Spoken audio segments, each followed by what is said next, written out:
Chers amis, je suis très heureux de vous accueillir pour ce colloque qui célèbre les 30 ans de SIDA Info Service. C'est un vrai bonheur de vous accueillir ici après 18 mois d'éloignement pour cause de pandémie.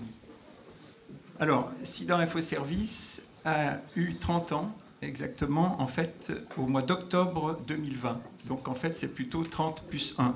Mais pour cause de pandémie toujours, nous n'avons pas pu marquer cet événement l'année dernière.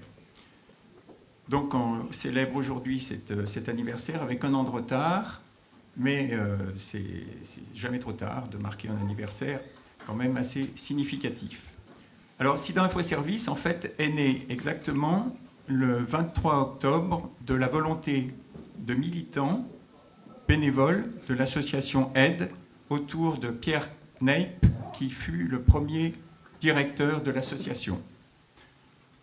Cette association donc, a été financée au début par la FLS, avec le soutien du CRIPS, et SIDA Info Service devenait donc le premier dispositif téléphonique gratuit, anonyme et confidentiel en France, fonctionnant 24 heures sur 24 et 7 jours sur 7.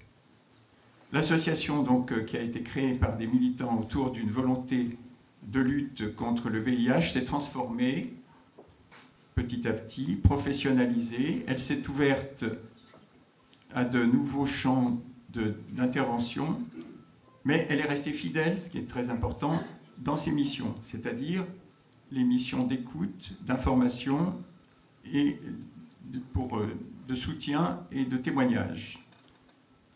SIDA Info Service est ouverte au fil du temps aux questions autour du genre et de l'orientation sexuelle. Elle s'est ouverte aux questions donc relatives aux hépatites virales et non virales. Je vous rappelle aussi qu'on peut fêter les 20 ans d'Hépatite Info Service. Elle s'est ouverte aux problématiques du droit à la santé et des maladies. Et également, donc, tout récemment, on a été sollicité par Santé publique France pour participer à la lutte contre la Covid-19. Elle s'est ouverte enfin aussi à la lutte contre l'homophobie, la transphobie et d'une manière générale les LGBT-phobies. Riche de cette écoute et de cette expérience en matière de santé sexuelle, l'association a rassemblé son héritage, si l'on peut dire, en 2020 sous une nouvelle offre inclusive destinée à répondre aux nombreuses questions sur la santé sexuelle. C'est le dispositif Sexualité Info Santé. L'association donc se développe puisqu'elle va lancer une plateforme d'écoute en Guyane très prochainement. C'était même prévu à la fin de cette année, peut-être au début de l'année prochaine, plus probablement.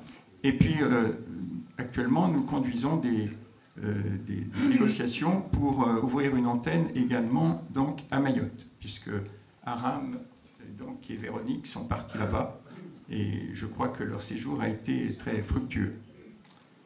Mes chers amis, au cours de ces 30 dernières années, SIS a acquis une expérience et une légitimité reconnue par le public, les partenaires et les institutions pour fournir une offre rare.